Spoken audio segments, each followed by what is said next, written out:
السلام علیکم ورحمۃ اللہ وبرکاتہ۔ نحمد و نصلی علی رسولہ الکریم، اما بعد۔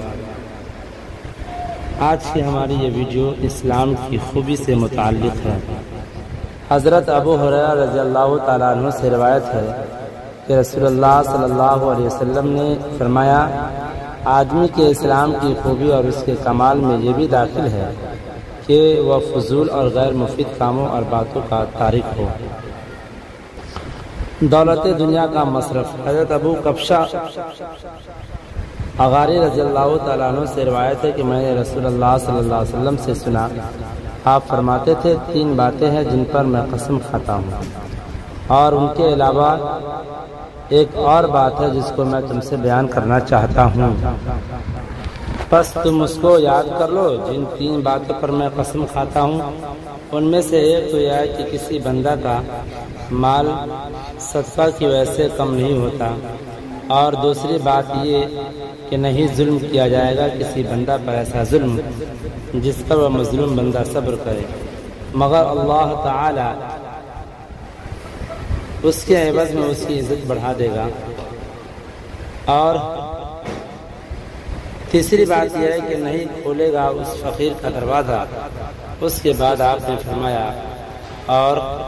جو بات ان کے علاوہ تم سے بیان کرنا چاہتا ہوں جس کو تمہیں یاد کر لینا اور یاد رکھنا چاہیے، وہ یہ ہے کہ دنیا 4 قسم کے لوگوں کے لیے ہے۔ ایک وہ بندہ جس کو اللہ تعالیٰ نے مال دیا ہے اور صحیح طریق زندگی کا علم بھی اس کو دیا ہے، بس وہ اس مال کے صرف و استعمال میں اللہ تعالیٰ سے ڈرتا ہو اور اس کے ذریعہ صلہ رحمی یعنی اعز و اقارب کے ساتھ سلوک کرتا ہے، اور اس میں جو عمل اور تصرف کرنا چاہتا ہے اللہ تعالیٰ کی رضا کے لیے ہی کرتا ہے، بس ایسا بندہ سب سے اعلیٰ و افضل مرتبہ پر فائز ہے۔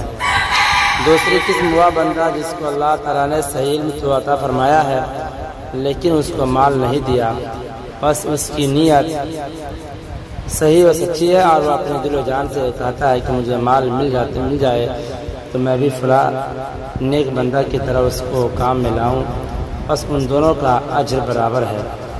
اور تیسری قسم وہ لوگ ہیں جن کو اللہ تعالیٰ نے مال دیا اور اس کے صرف و استعمال کا صحیح علم اور جذبہ نہیں دیا، وہ نادانی کے ساتھ اور خدا سے بے خوف ہو کر اس مال کو اندھا دھند غلط راہوں میں خرچ کرتے ہیں، اس کے ذریعہ صلہ رحمی نہیں کرتے اور جس طرح اس کو صرف و استعمال کرنا چاہتے ہیں اس طرح نہیں کرتے، یہ لوگ سب سے برے مقام پر ہے۔ چوتھی قسم وہ لوگ ہیں جن کو اللہ تعالیٰ نے مال بھی نہیں دیا اور صحیح علم اور صحیح جذبہ بھی نہیں دیا، بس ان کا حال یہ کہ وہ کہتے ہیں کہ اگر ہم کو مال مل جائے تو ہم بھی فلاں عیاش اور فضول خرچ شخص کی طرح اسی طریقے پر صرف کریں گے، بس یہی ان کی نیت ہے اور ان دونوں گروہ کا گناہ برابر ہے۔ دنیا آخرت کی حقیقت۔ حضرت عمر بن عاص رضی اللہ تعالیٰ عنہ سے روایت ہے کہ رسول اللہ صلی اللہ علیہ وسلم نے ایک دن خطبہ دیا، اس میں ارشاد فرمایا، سن لو اور یاد رکھو، دنیا ایک عارضی اور وقتی سودا ہے جو فی الوقت حاضر اور نقد ہے اور اس کی کوئی قدر و قیمت نہیں ہے، اس لیے اس میں ہر نیک و بد کا حصہ ہے اور سب اس سے کھاتے ہیں، اور یقین کرو کہ آخرت وقت مقرر پر آنے والی ہے، یہ ایک سچی اٹل حقیقت ہے اور سب کچھ وقت رکھنے والا شہنشاہ اسی میں لوگوں کے اعمال کے مطابق جزا سزا کا فیصلہ کرے گا۔ یاد رکھو کہ ساری خیر اور خوشگوار اور اس کی تمام قیمتیں جنت میں ہیں، اور سارا دکھ اور شر اور اس کی تمام قسمیں دوزخ میں ہے، پس خبردار جو کچھ کرو اللہ تعالیٰ سے ڈرتے رہو کرو، اور ہر عمل کے وقت آخرت کے انجام کو پیش نظر رکھو، اور یقین کرو کہ تم اپنے اعمال کے ساتھ اللہ تعالیٰ کے حضور میں پیش کیے جاؤ گے، جس نے ذرہ برابر کوئی نیکی کی ہوگی وہ اس کو بھی دیکھ لے گا، اور جس نے ذرہ برابر کوئی برائی کی ہوگی وہ اس کو پالے گا۔ خدا کا خوف اور تقوی ہی فضیلت و قرب کا باعث ہے۔ حضور نبی کریم صلی اللہ علیہ وسلم نے حضرت معاذ بن جبل رضی اللہ تعالیٰ عنہ کو جب یمن کے لیے قاضی یا عامل بنا کر روانہ فرمایا تو ان کو رخصت کرتے وقت ایک طویل حدیث میں آپ نے چند نصیحتیں اور وصیتیں ان کی فرمائی اور ارشاد فرمایا، اے معاذ، شاید میری زندگی کے اس سال کے بعد میری تمہاری ملاقات اب نہ ہو۔ یہ سن کر معاذ آپ کے فراق کے صدمے سے رونے لگے تو رسول اللہ صلی اللہ علیہ وسلم نے ان کی طرف سے منہ پھر کر اور مدینہ کی طرف رخ کر کے فرمایا، غالباً آپ خود بھی آپ دیدہ ہو گئے تھے اور بہت متاثر تھے۔ مجھ سے بہت زیادہ قریب اور مجھ سے تعلق رکھنے والے وہ سب بندے ہیں جو خدا سے ڈرتے ہیں اور تقویٰ والی زندگی گزارتے ہیں، وہ جو بھی ہوں اور جہاں کہیں بھی ہوں، دنیا سے دل نہ لگانا اور آخرت کی فکر میں رہنا۔ جابر رضی اللہ تعالیٰ عنہ سے روایت ہے کہ رسول اللہ صلی اللہ علیہ وسلم کا ایک کان کٹے مرے ہوئے بکری کے بچے پر گزر ہوا۔ آپ نے فرمایا، تم میں کون پسند کرتا ہے کہ مردہ بچہ اس کو 1 درہم کے بدلے مل جائے؟ لوگوں نے عرض کیا، درہم تو بڑی چیز ہے، ہم تو اس کو پسند نہیں کرتے کہ وہ ہم کو کسی ادنا سی چیز کے بدلے میں بھی ملے۔ آپ نے فرمایا، قسم اللہ کی، دنیا اللہ تعالیٰ کے نزدیک اس سے بھی زیادہ ذلیل ہے جس قدر یہ تمہارے نزدیک۔ حضرت ابن مسعود رضی اللہ تعالیٰ عنہ سے روایت ہے کہ رسول اللہ صلی اللہ علیہ وسلم ایک چٹائی پر سوئے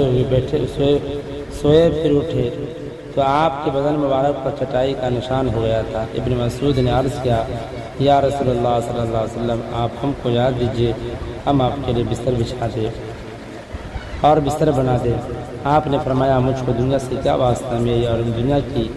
تو ایسی مثال ہے جیسے کوئی سوار چلتے چلتے کسی درخت کے نیچے سایہ لیٹنے کو ٹھہر جائے، پھر اس کو چھوڑ کر آگے چل دے۔ حضرت ابو ہریرہ رضی اللہ تعالی عنہ سے روایت ہے کہ رسول اللہ صلی اللہ علیہ وسلم نے فرمایا، کثرت سے یاد کیا کرو لذتوں کو قطع کرنے والی چیز یعنی موت کو۔ عبداللہ بن عمر رضی اللہ تعالی عنہ سے روایت ہے کہ رسول اللہ صلی اللہ علیہ وسلم نے فرمایا، موت تحفہ ہے مومن کا، فائدہ تحفہ سے خوش ہونا چاہیے، اور اگر کوئی عذاب سے ڈرتا ہو تو اس سے بچنے کی تدبیر کرے، یعنی اللہ اور اس کے رسول کے احکام کو بجا لائے، کوتاہی پر توبہ کرے۔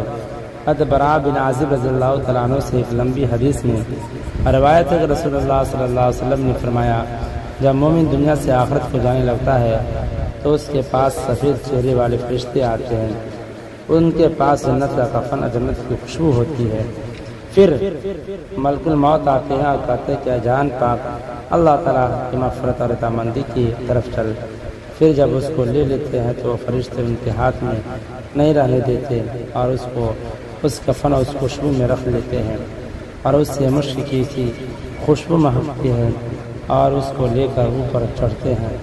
زمین پر رہنے والے فرشتوں کی جس جماعت پر گزر ہوتا ہے، وہ پوچھتے ہیں، یہ پاک روح کون ہے؟ یہ فرشتے اچھے اچھے القاب سے اس کا نام بتلاتے ہیں کہ یہ فلاں بن فلاں کا بیٹا ہے۔ پھر آسمان دنیا تک اس کو پہچانتے اور اس کے لیے دروازے کھلواتے ہیں اور دروازہ کھول دیا جاتا ہے، اور ہر آسمان کے مقرر فرشتے اپنے قریب والے آسمان تک لے جاتے ہیں، یہاں تک کہ 7ویں آسمان تک اس کو پہچانایا جاتا ہے۔ حق تعالی فرماتا ہے کہ میرے بندے کا اعمال نامہ علیین میں لکھ دو اور اس کے سوال و جواب کے لیے زمین کی طرف لے جاؤ۔ اس کی روح اس کے بدن میں لوٹا دی جاتی ہے، مگر اس طرح نہیں جیسے دنیا میں تھی، بلکہ اس عالم کے مناسب جس کی حقیقت مرنے کے بعد معلوم ہو جائے گی۔ پھر اس کے پاس 2 فرشتے آتے ہیں اور کہتے ہیں کہ تیرا رب کون ہے؟ وہ کہتا ہے کہ میرا رب اللہ ہے۔ پھر کہتے ہیں کہ تیرا دین کیا ہے؟ وہ کہتا ہے میرا دین اسلام ہے۔ پھر کہتے ہیں کہ یہ کون شخص ہے جو تمہارے پاس بھیجے گئے تھے؟ وہ کہتا ہے وہ اللہ کے پیغمبر ہے۔ ایک پکارنے والا اللہ کی طرف سے آسمان سے پکارتا ہے، میرے بندے نے صحیح جواب دیا، اس کے لیے جنت کا فرش کر دو، اس کو جنت کی پوشاک پہنا دو اور اس کے لیے جنت کی طرف دروازہ کھول دو، سو اس کو جنت کی ہوا اور خوشبو آتی رہتی ہے۔ اس کے بعد حدیث میں کافر کا حال بیان کیا گیا ہے جو بالکل اس کی ضد ہے۔ وما علینا الا البلاغ۔